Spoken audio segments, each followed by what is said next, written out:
Muito obrigado aí a todos que estão assistindo esse vídeo. Eu sou o Wilson Marques e Crepúsculo dos Ídolos. A ideia de Nietzsche contesta os modernos e nessa ideia Nietzsche utiliza um pouco ali de Aristófanes para criticar, nós vamos chamar de o pai da razão, Sócrates. Qual que é essa ideia? Quando foi estabelecido que nós temos um mundo das ideias de Sócrates, né? Após Sócrates, nós vamos a René Descartes, né? Então, a questão é assim, Descartes, a única convicção que ele tinha era a dúvida, pois o sentido, se ele poderia o enganar uma vez apenas, significa que os sentidos poderiam enganá-lo sempre. Essa é a ideia de Descartes. Esse é o modernismo. E depois disso, nós temos aí a resposta, né? Os pós-modernos, né? E nós temos Deleuze, Gilles Deleuze, nós temos aí muita gente,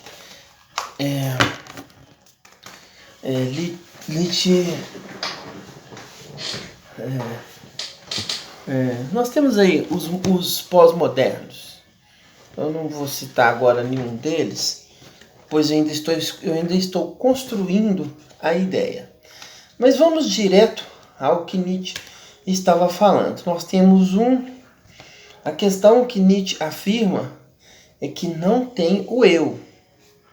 Nietzsche retorna aí para aquela ideia de 2600 ou 3000 anos atrás, Apeiron, anaximando, nele somos, vivemos e nos movimentamos, ou seja, tudo isso é no mundo sem uma identidade. Eu vou aqui fazer o uso de uma expressão científica, acásticos, registros acásticos. Nietzsche tinha razão. O fraco, ele inventou a regra para poder limitar o forte. Valia. O forte, ele era forte, né? E ele era mais do que o fraco. Então, surgiu a moral, a regra, porque com a moral, com a regra, o forte se tornou um e o fraco se tornou um. Ou seja, o forte passou a ser igual ao fraco. Com a regra, com a moral, com a lei, com a norma, com o direito positivo, que na verdade na boca de Nietzsche, negativo. Então isso aí que eu estou dizendo, isso é matéria como fonte do direito.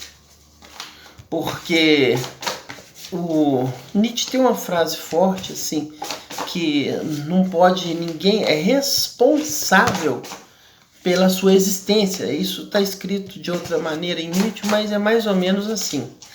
Não pode ser responsabilizado uma pessoa pela sua existência. Por quê? Porque a existência de cada pessoa, ela não é atribuição sua. Não precisamos enriquecer em detalhe, mas qualquer um sabe que surgiu da barriga da própria mãe. Não sabe o motivo. Não, o coito não é essa a questão. Nós estamos aqui narrando uma questão biológica, né? Mas aí Nietzsche entra na questão da identidade, que o que de você tem em você? Aí se você fala assim, eu gosto de ópera, aí isso não é exclusividade sua. Isso não é apenas em você. Você gosta de uma coisa que ela vem de outras coisas, porque a ópera vem da música e a música não foi criada por você, e enfim. Então, essa ideia de identidade, essa ideia, ela foi quebrada em Nietzsche, né? Então nós temos aí. Aí se você pensar assim, eu gosto de macarrão, mas por que você não gosta de sushi? Será que o motivo é você ter nascido na África? Será que o motivo é você ter nascido no Brasil ou na Bahia? Porque eu não sei se japonês come acarajé. Eu não sei. Nunca fiz essa pergunta a ninguém. Mas é aquela história que... Por que o macaco ele come banana? Né? Aí, será que deram ele uma taça cheia de... Uma taça cheia de açaí pro macaco? Ou deram a ele uma banana? Somente isso, macaco, para você, uma banana. Né? Se deram a ele uma banana, somente isso, o motivo que ele está comendo a banana é a fome. Ele está com fome. Deram a ele a banana. Por que ele vai comer açaí se não tem? É uma coisa óbvia. Então, na identidade que nós estamos definindo, o que tem de você em você? Seria difícil se você falar assim, eu sou filósofo. Isso não é de você. Eu, por exemplo, por que eu me tornei filósofo? Eu aprendi essa discussão desse grupo específico e aprendendo essa discussão, eu passei a dar uma opinião dentro desse assunto. E conversando com especialistas que têm diploma, não tem diploma de filosofia, conversando com especialistas, eles falaram assim, você deveria estudar. Eu falei, para quê? Não, para você ter um diploma, fazer parte do grupo de filósofos. Eu falei assim, para quê? Porque aí você pode dar aula, pode defender tese, pode ser doutor, não é? E isso serve para quê? Ou seja, é só uma expressão social. Eu vou ali fazer um diploma para poder ficar falando aqui o que aqui ou em qualquer outro lugar que não faz, para mim não faz diferença. Eu falar aqui ou eu falar em um congresso mundial de filosofia, porque o que eu tenho de especial? Simplesmente eu não tenho uma contestação a Nietzsche, mas eu tenho uma interpretação diferente. E que é diferente, e sendo interpretação e sendo de Nietzsche, não significa que está errada. Por quê?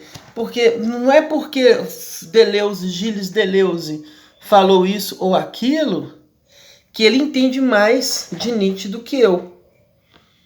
Porque realmente ele é bem acertada a opinião de Gilles Deleuze, o que ele fala de Nietzsche. Não há dúvida. Não há dúvida. Porém, acontece o seguinte. Se você for pegar a pessoa mais famosa do mundo, eu vou falar assim, Jesus Cristo. Quantas interpretações tem de Jesus Cristo? Então, assim, Jesus Cristo tem o Testemunho de Jeová, tem o católico, tem a Umbanda, tem a Quimbanda, tem o Candomblé. Todos esses, eu estou falando, falam de Cristo, tá? Tem a Escola de Lúcifer, tem o pessoal da maçonaria fala, eu acho que também, eu não estou assim, mas Rosa Cruz, Universal, do Reino de Deus, Deus é Amor, Perfect Liberty, todas estas, o judaísmo ortodoxo, messiânico, todas estas falam de Cristo. E O que estas estão falando? Por exemplo, se você perguntar a um testemunha de Jeová, olha, mas você acha que... Como é isso aí que você está falando? Você acha que isso aí que você está falando? Então, o que é o certo, que é a escatologia, que tem uma relação direta, ou está diretamente relacionado ao materialismo histórico de Karl Marx, porque muitos religiosos não sabem disso. Karl Marx é a expressão escatológica científica, porque a expressão escatológica religiosa, ela aponta a Apocalipse. A expressão religiosa científica aponta o comunismo. Qual a diferença entre o comunismo? Qual a diferença entre o comunismo e o Apocalipse? Eu gostaria que alguém pudesse, deixa aí um comentário, me explica, porque eu tenho 45 anos, conheço, não posso falar que eu conheço todas as religiões, mas o nome do meu quarto livro, Deus. E eu gostaria que alguém, porque eu escrevi um livro, eu apareço aqui, eu fui tem um grupo no Telegram que se chama Escola de Lúcifer. Entrei no grupo, é do Bob Navarro. Eu falei lá do Bob Navarro, falei que está errada a ideia que eles têm, a interpretação que eles possuem. Eles começaram uma discussão comigo em virtude das minhas opiniões oriundas da mecânica quântica. E aí eles começaram uma discussão falando assim... Começou o problema todo, esse pessoal falando mal do professor Hélio Couto, meu professor de mecânica quântica, enfim. Aí a questão é a seguinte. Nós estamos na escatologia. Né? Vai ter o fim. Tem grupos de pessoas que acreditam que a Terra é plana. E também são escatológicos. Vão para o matinho, plantar plantinha, cuidar bem dos animaizinhos e viverem felizes para sempre, né? Ótimo seria se eu pudesse fazer isso, eu adoraria. Mas precisa de dinheiro, né? Qualquer um sabe disso, porque o pobre, qual é a opção que ele tem além da favela? Um barraco na favela? Você troca ali 2 carros, pula dentro do barraco, dá tiro e fica lá e mora lá e pronto. Pega de graça o barraco, tira quem tá de lá. É assim a vida.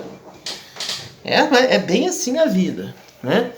Então sempre quem tem mais força, porque isso qualquer um sabe. Se quiser ir fazer uma pesquisa em campo, vai lá e descubra. Então a questão é a seguinte. Eu não estou contestando Nietzsche. Eu não estou contestando a genealogia da moral, o crepúsculo dos ídolos. Mas a interpretação que o pós-modernismo deu para Nietzsche, eu faço a seguinte pergunta. Bom, Nietzsche provavelmente não conheceu o Hippolyte Léon Denisard Rivail, né?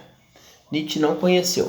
Aí é necessário que, para alguém poder contestar, eu aceito, porque inclusive o meu objetivo é o conhecimento. Eu não estou aqui falando isso aqui para ganhar visualizações. É claro que se der aí tantas milhões de visualizações e cada visualização me der aí 10 centavos pelo YouTube, eu vou ficar satisfeito, é lógico. Eu posso até ter uma cara parecendo que eu seja bobo, mas é só a cara e o caminhado, né? Mas eu não... Bobo é uma coisa que, assim, é só se eu ficar calado, alguém pode até acreditar que eu seja, né? Então, questão assim, bom,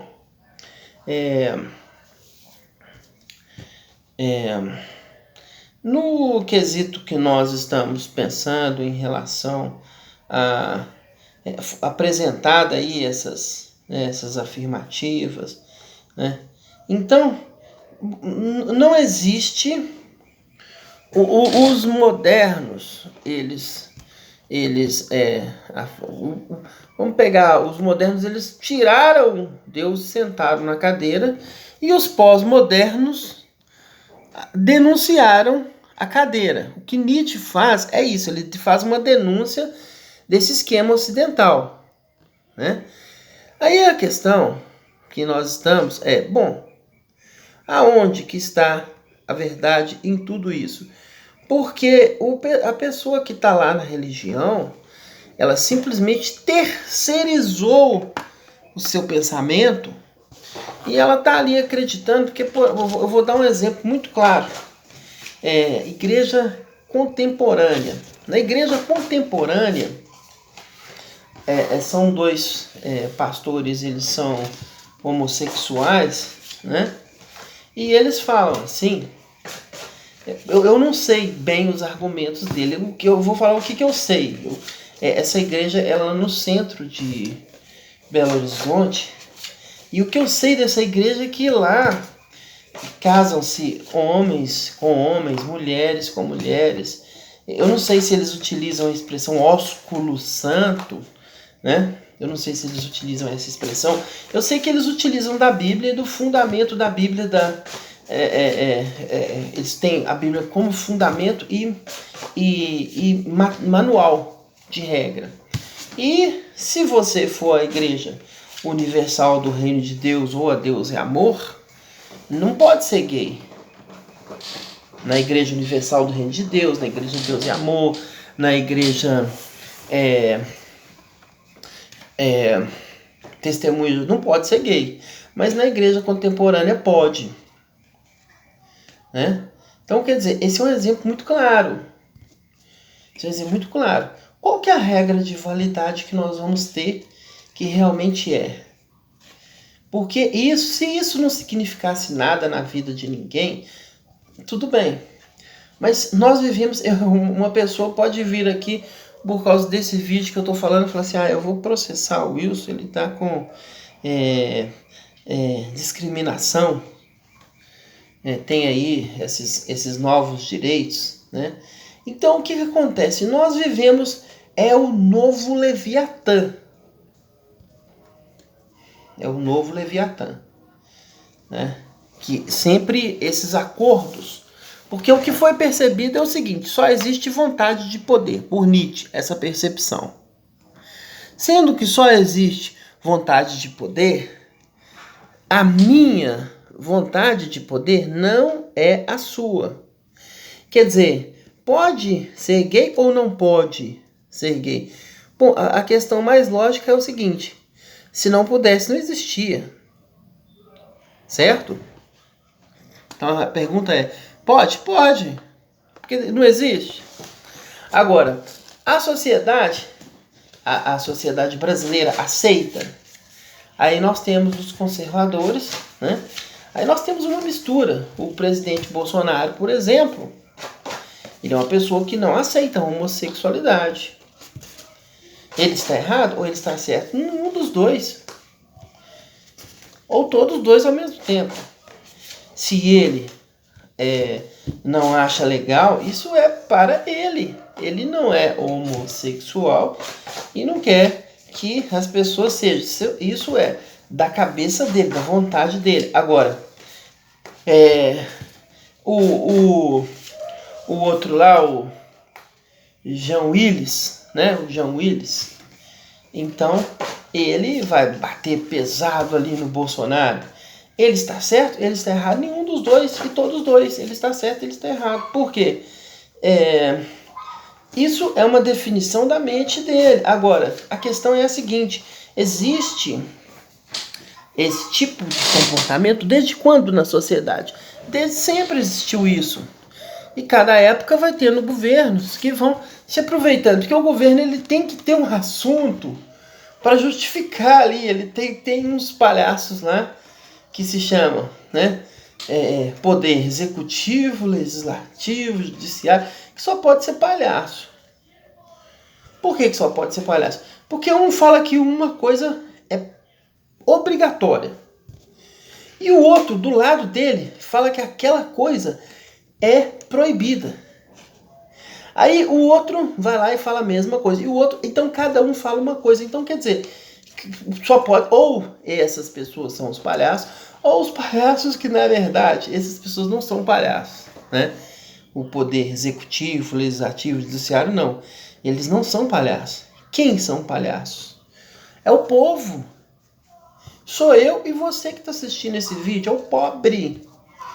E é o classe média. Porque a classe A, essa determina o que as outras, as migalhas que vão ser despejadas para o povo. Porque não é a família do Silvio Santos, se o sujeito lá nasceu um gay, ele continua sendo da família. E o pai determina, olha, eu quero a sua ação de tal e dessa forma, tá combinado?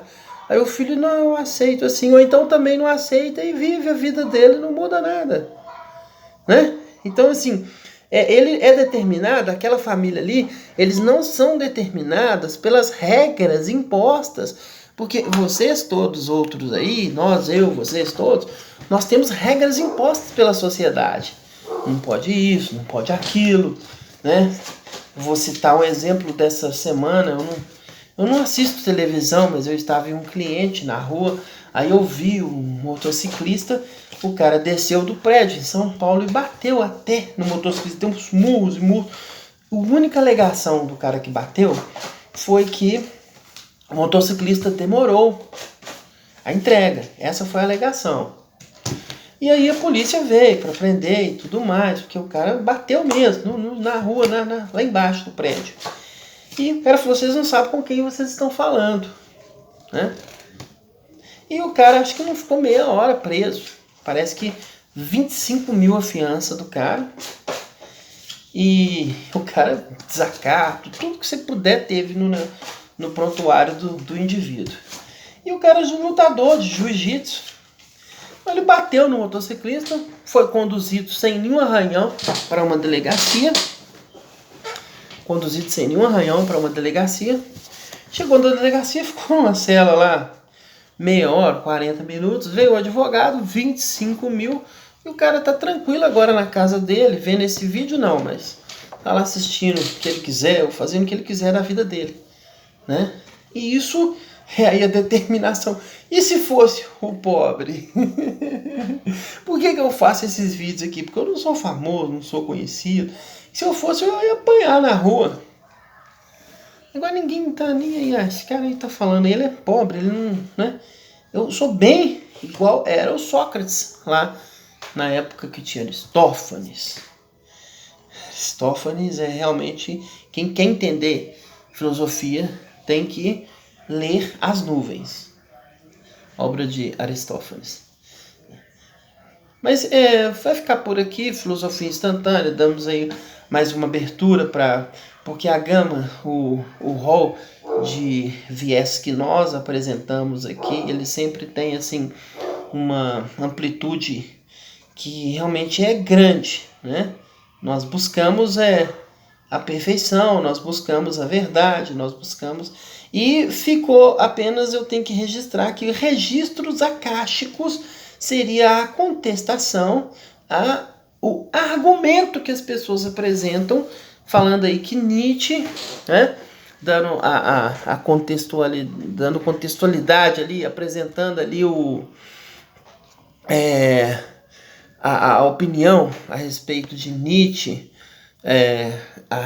a opinião espinosana, está certo o que essas pessoas estão falando. Mas nós temos que lembrar de uma visão, e eu falei, o Hipólito tem um Donizeto Rivaio, então a questão é, qual a relação que Rivaio tem?